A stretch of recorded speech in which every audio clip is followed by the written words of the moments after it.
Okay, this is my 1959 Fender Bassman, a 5F6A. It's so well regarded.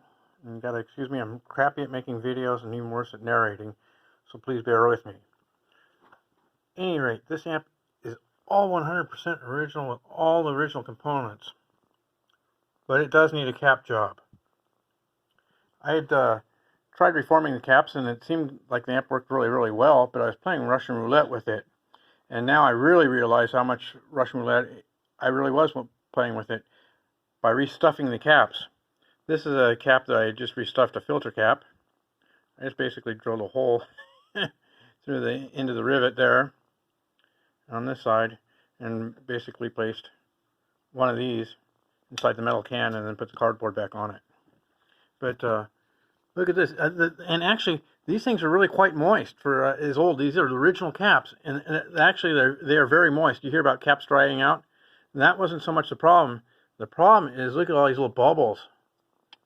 These are those are what they call dendrites. That's where this thing was starting to pop through the different layers of the dielectric.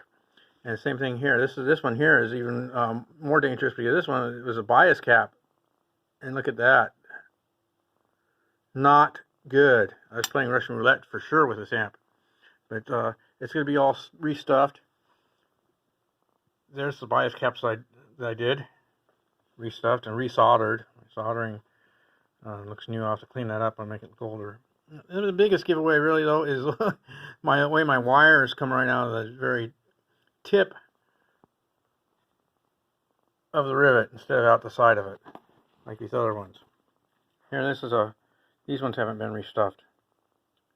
See, the wire comes out the side of the rivet, on the side of the rivets, whereas mine come right out the front of the rivet where I drill the hole through. Close enough. At least it maintains the original look of this amp. And this amp is sweet. I love it. So anyway, that's my little video I made.